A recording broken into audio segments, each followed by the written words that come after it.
On est toujours allé là-bas. Mulhouse a été bien bombardée. Oui, hein. la gare où tu prends le train, il n'y avait plus rien. Hein. Là, j'ai la photo où je suis seule. Eh bien, après la guerre, à la Libération. Là, c'est joli, hein. Et c'est ma tante qui était couturière qui m'a fait tout le truc, hein. J'étais un peu maquillée déjà, tu vois. Ça, c'est la Libération à Bourtzwiller avec l'armée. Là, j'étais devant avec un militaire. Là, j'étais nouveau, tu vois, là. Là, je suis encore. Ben, c'était à la Libération, il y avait une grande fête. Avec les résistants, l'armée française. C'est la même chose. Ça, c'est ton arrière-grand-mère. Ça, c'était la guerre de 14-18. C'était la même chose que maintenant, envahi par les Allemands.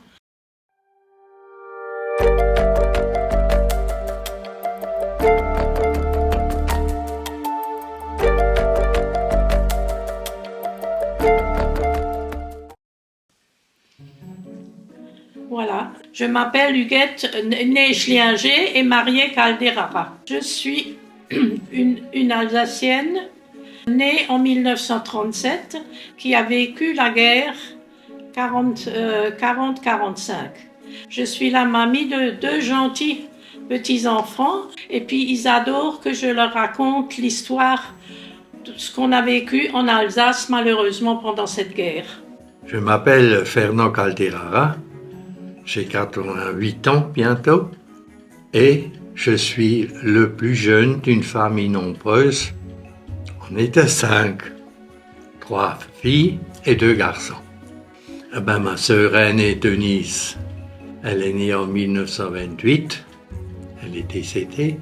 Mon frère, qui est le deuxième, il est né en 29 et il est aussi décédé très jeune, il n'avait même pas 50 ans. Ensuite, il y a ma sœur Juliette, qui est née en 1932, qui est aussi décédée. Et il y a ma sœur Gabrielle, et elle est née en 1933, qui, elle, est encore vivante. Elle est dans un EHPAD. Donc moi, je suis le plus jeune d'une fratrie de 5 enfants. Et mon père, il est né en 1903 et ma mère est née en 1908 et ils sont tous les deux décédés. J'étais la fille unique de Louise Brunner et de Xavier Schlinger. J'ai vécu dans une petite bourgade à côté de Mulhouse qui s'appelait Bourtzwiller. Mes grands-parents habitaient dans la région vers la Suisse qu'on appelle le Sundgau et j'allais souvent en vacances là-bas. J'étais une fille unique, j'étais assez gâtée, mais mes parents étaient quand même assez sévères. Ils voulaient toujours que je respecte les autres, ce que je fais d'ailleurs encore, j'ai fait toute ma vie. Il y avait des soldats français qui sont venus, soi-disant, ils devaient défendre la ligne Maginot. Et ils étaient dans le village, et ils essayaient de se loger chez l'habitat. Et nous, on a eu les deux Bretons. Et avant qu'ils repartent, ces soldats, tout ce qu'ils ont réussi à faire, c'est de faire sauter le pont qui traverse l'île, qui est une rivière. Ils ne voulaient pas que les Allemands puissent venir en Alsace. Et ils sont partis en nous laissant aux mains des Allemands. Je suis né en 1936 et en 1939, c'était le début de la guerre, donc j'avais à peine 3 ans. Et là, mon père, c'est un souvenir qui m'est resté. Il a été incorporé dans l'armée française et il avait les habits militaires avec tout ce qu'il faut, masque à gaz, et il est parti à Dannemarie, qui n'est pas loin de Dagolsheim, où on habitait, donc à 20 km de la maison. Il était avec d'autres soldats là-bas. Et donc à ce moment-là,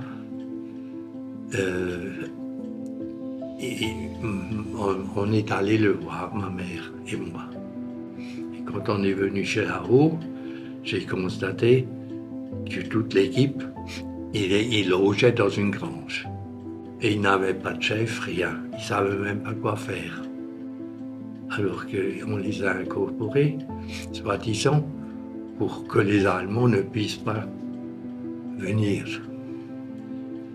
Et ensuite, 8 jours après ou 15 jours après, il est revenu à la maison et il a repris son travail dans l'entreprise où il travaillait avant. Et puis ça s'est fait très rapidement, hein. Il y avait personne qui nous défendait. Hitler a décidé d'annexer l'Alsace à l'Allemagne. Et puis bon, c'était comme ça, on n'avait pas le choix. On pouvait tout au plus fuir, mais aller où? À l'intérieur de la France et tout laisser. C'était tellement rapide qu'on n'avait même pas le temps de se préparer. Au moment où l'Alsace a été envahie par les Allemands, j'avais 5 ans. Et j'étais obligée à ce moment-là d'apprendre la langue allemande à l'école, à la maternelle. D'ailleurs, nos prénoms, qui étaient un peu français, Huguette, je m'appelais, fallait les changer. Il fallait choisir un nom allemand. Je m'appelais Marie-Louise. Par la suite, d'une année à l'autre, il y a eu tellement de changements qu'on s'y habitue vite, on n'a pas le choix. Parce qu'il y avait des grandes règles à respecter. On n'avait plus le droit de parler un mot de français. Sans cela, ils étaient arrêtés par des militaires qu'on appelait la Gestapo. Et c'était des gens qui venaient nous punir de ce qu'on avait fait, quoi. Mais les premiers, c'était même pas les militaires. Ils sont venus comme ça, beaucoup. Ils sont venus et ils nous ont défendu de parler français. Ils ont changé les panneaux qui étaient en français ou tout ce qui était l'écriture française ou des signalisations. Et ils nous ont tout de suite rationnés pour le repas ou pour le manger ou pour les habits. Tu avais des bons. Tu n'achetais pas les habits comme c'est maintenant. Hein. Chaque famille avait des bons pour acheter des habits. Les gens étaient obligés d'obéir. Mais les tickets de nourriture, c'était une carte. Hein. Quand tu allais chercher du pain, tu avais 3 temps de pain par jour. Nous, on était nombreux. Bon. On avait peut-être un peu plus que les personnes seules. Hein. Et c'était même avec la viande. Hein. On avait des tickets pour tout. On a commencé avec l'école. Donc moi, j'avais que 4 ans. Donc j'étais trop petit pour aller à l'école. Ils l'ont fait autrement. Le matin, c'était les grands, mes 2 sœurs, et le frère, ils étaient le matin. Et moi, quand j'étais un petit, j'avais l'après-midi. Ça commençait que à 600 hein, pour moi. Alors la première chose, quand je venais à l'école, au lieu de m'appeler Fernand, qui était un nom français, et que mon deuxième nom était Robert, ils m'ont fait appeler Robert, avec le T bien prononcé. On nous a mis un instituteur qui est venu d'Allemagne. Et il fallait parler l'allemand. Pratiquement ma première langue que j'ai fait à l'école, c'était l'allemand. Et souvent, surtout les derniers mois, on avait beaucoup de Fliegeralarm. Il y a les avions militaires là, américains qui venaient pour bombarder le chemin de fer ou les usines. Et chaque fois quand c'était ça, ben nous, on ne pouvait pas faire l'école, on devait aller dans où on était protégé contre les bombes. J'étais un peu jeune encore pour ressentir ça. Je me suis adaptée puisque j'allais à l'école. Hein. Ben oui, c'était une grande discipline pour les Allemands. Mais dans l'ensemble, on ne peut même pas critiquer parce qu'on faisait de tout, c'était agréable. Mais la langue allemande était dure pour nous. Malgré qu'on parlait un dialecte qui ressemblait légèrement à l'allemand, c'était quand même dur.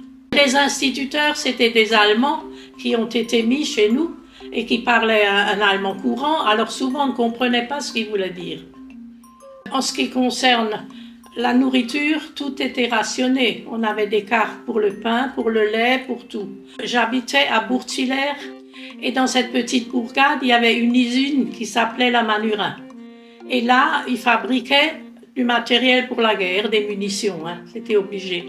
Mon papa et tous les gens qui habitaient pratiquement dans ce petit bourg travaillaient là-bas, il fallait bien gagner des sous pour nourrir la famille. Les Alliés venaient souvent bombarder ce site.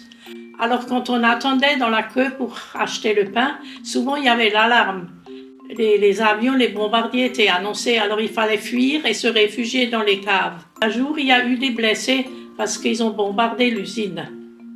On vivait dans la peur, c'est sûr, on vivait déjà dans la peur. Le papa qui travaillait dans l'usine pourrait être blessé ou tué, et puis pour nous-mêmes, parce qu'on était très proche de cette usine. Alors on habitait une maison à Collet. Et notre voisine, elle était bien allemande. Elle marchait avec les nazis, là. Et mon frère, comme il avait fait l'école française jusqu'à ce que les Allemands soient venus, il avait l'habitude de chanter des chansons ou de siffler des chansons françaises. Et une fois, il a sifflé une chanson qu'ils avaient appris à l'école française. Et la voisine l'a dénoncé. Un beau matin, il y a deux messieurs là qui étaient habillés en noir qui sont venus dans une Citroën, puis ils sont venus chez nous. Et moi et ma mère, on était seuls à la maison, les autres étaient à l'école. Alors ils commençaient à questionner ma mère, puis à l'insulter, et puis ils ont été vraiment très fort. Et ils ont dit que mon frère était mal élevé, et que c'est inadmissible, que c'est la faute des parents s'ils chantent encore ou qu'ils sifflent encore des chansons françaises. Et ils nous ont menacés, enfin ils ont menacé ma mère, ils voulaient nous envoyer ailleurs. Et ils étaient violents? Mais avec les paroles, oui, parce que ma mère, elle a pleuré. Et ils te faisaient peur ou pas? Si. Déjà, ils étaient habillés en noir, hein, ça m'est resté. Et puis vraiment, des vrais, comment dire, des brutes. Les enfants, ils s'adaptent vite quand même, hein. C'est les parents qui subissaient les contraintes. Mes parents, ils ont pris l'habitude de ne pas ouvrir la bouche pour dire quoi que ce soit. Il fallait faire attention de ne pas montrer sa position vis-à-vis politique. Mais il fallait s'adapter, on n'avait pas le choix. Parce qu'on était surveillés partout, hein. Si tu parlais dans la rue de politique ou si tu parlais le français, il y a toujours des gens qui te dénonçaient. Là, si cela venait, c'était pour t'emmener pour un jugement ou pour te mettre dans un camp de concentration. Dans le village, il y avait une Hitlerjugend, des Alsaciens hein, qui étaient là-dedans. Et il y avait un jeune de 14 ans, il est venu chez nous pour compter le nombre de lapins et de poules que mon père avait. Les poules, ça allait, on était à peu près en règle. Mais les lapins, il en avait de trop. Et comme on savait qu'il faisait chercher d'autres personnes, mon père était obligé de monter les lapins au grenier. Et mon père devait déjà les nourrir là-haut, et puis il fallait toujours se méfier, et puis il fallait nettoyer ça. Tout ça en cachette. Mais on ne se posait pas trop de questions, hein, parce que nous, les lapins, ça nous permettait de manger de la viande. On avait un petit champ où mon père il plantait du maïs. On le donnait donc aux lapins et aux poules. Comme on était une famille nombreuse, à la moisson, Et quand la moissonneuse a passé, nous, on a ramassé ce qui restait. Je ne trouvais pas ça en masse, hein, mais on était tous les enfants et mon père. Hein. Mais on n'était pas les seuls, il y avait d'autres familles. Chacun avait sa place pour ramasser les épis. Dans une grange, on pâtait le blé avec des ustensiles anciens. En tapant sur le blé, on sortait les épis. Et ça nous permettait aussi d'aller chez le meunier en cachette et qui nous donnait, pour le blé qu'on lui emmenait, il nous donnait de la farine. Et la farine nous permettait de faire des prédalats ou autre chose. Je dois dire que dans toutes les familles, dans toute la région de l'Alsace, dans les plus petits villages, il y avait des incorporés de force. Il y en a énormément qui ne sont plus revenus parce qu'ils ont été faits prisonniers par les Russes et dans des camps de concentration et qui sont morts en Russie. Pratiquement dans tous les villages, les monuments aux morts, il y en a 5, 6, plus 10, parfois 20. Dans tous les jeunes d'une certaine taille, ils les mettaient dans la Gestapo parce qu'il fallait être grand, il fallait être costaud. Et dans certaines familles, les gens qui se révoltaient, les jeunes qui ne voulaient pas servir dans l'armée allemande, se sont évadés pour rejoindre la Suisse. Ils en ont dans un village attrapé une vingtaine. Ils les ont rattrapés et puis ils ont été mis dans des camps de concentration avec les parents. Ça, c'est moi. Au milieu, c'est ma sœur Capi. Et à gauche, c'est mon frère Jean. Ils ont fait sauter le pont. Ils ont refait le pont, mais celui-là, c'était un joli pont, il était même un peu en pierre. Non, mais si tu regardes, hein, tu voyais les militaires français en 1939, hein, et quand il fallait de là, ils ont parti.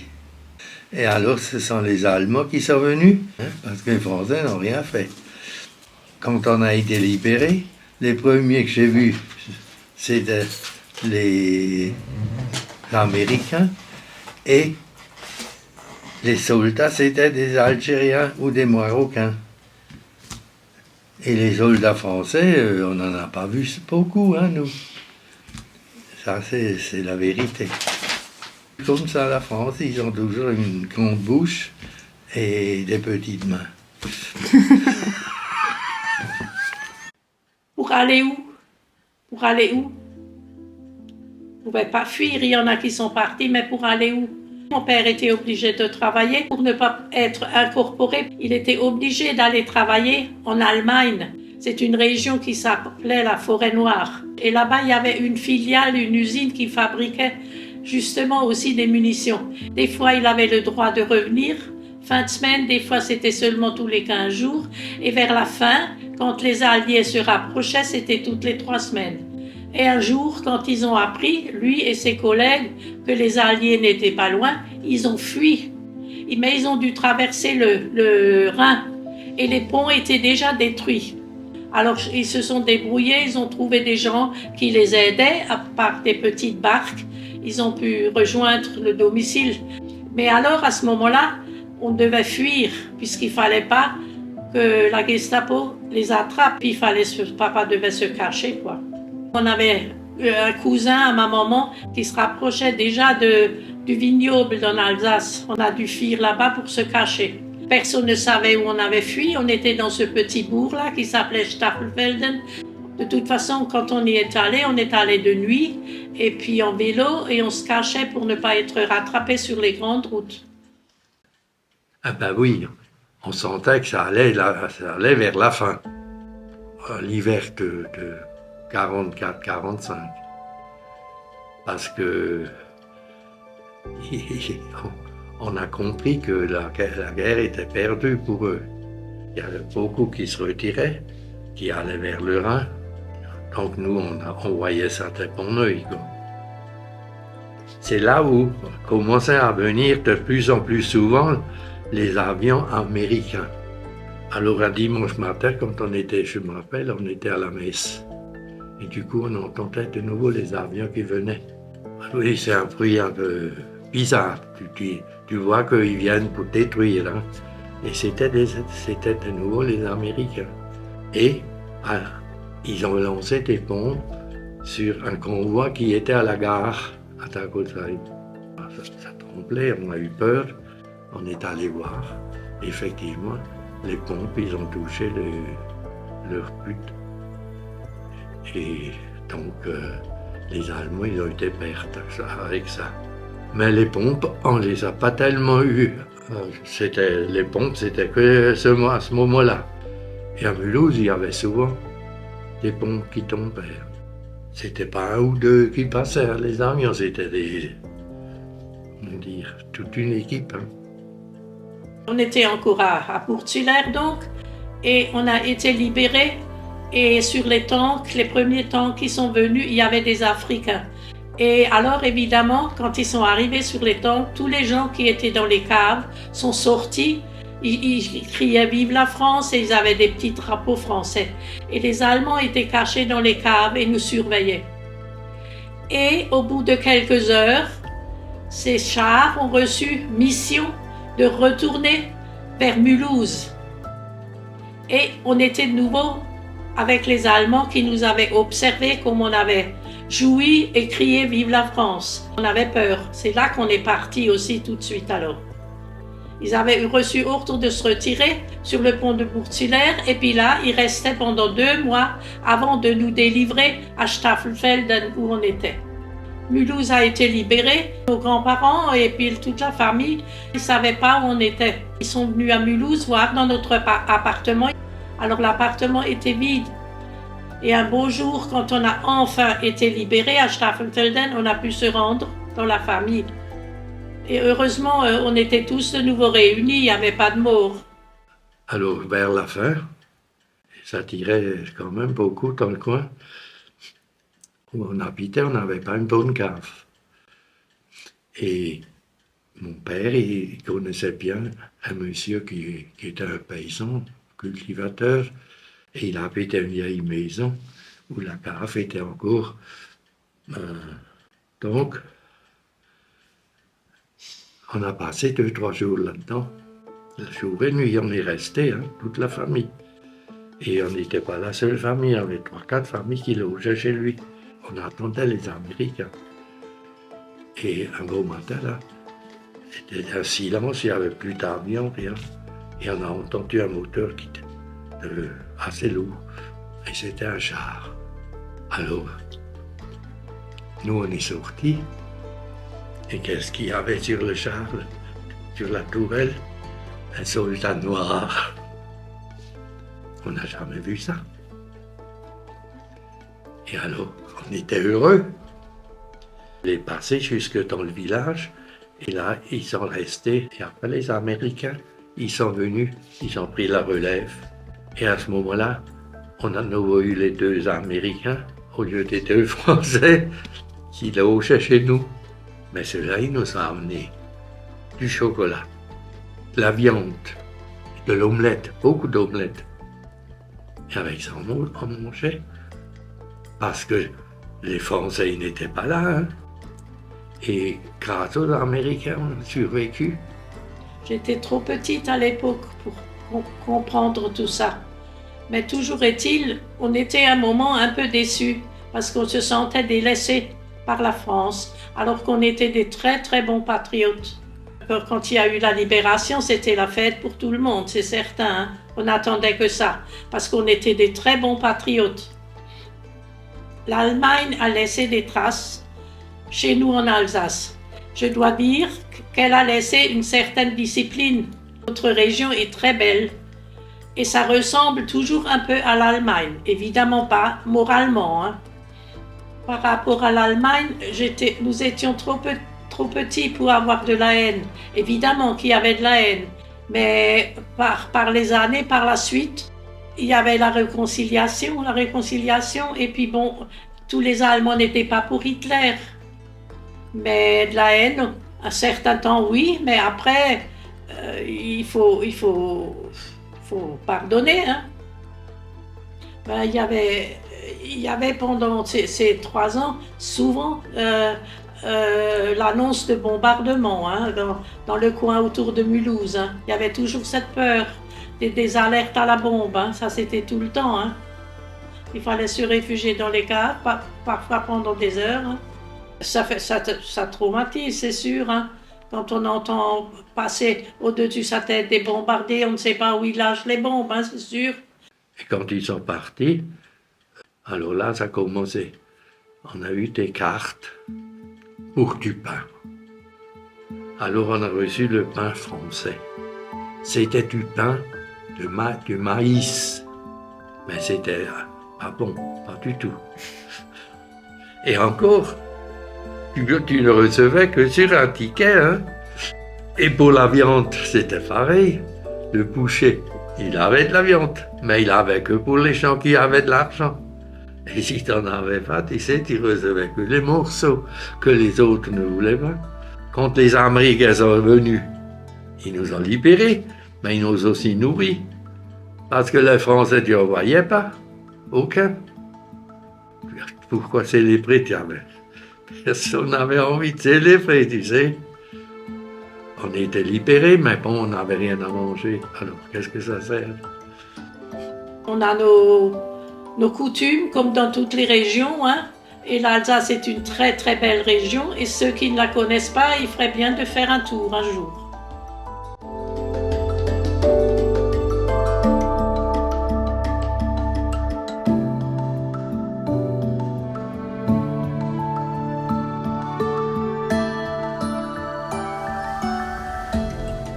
Au clair, là. T'as plus rien à rajouter? J'ai surtout soif maintenant. Tu l'as enregistré, ça? Oui. Tu sais, c'est un peu cru, hein, mais bon. Ben, c'est pas grave.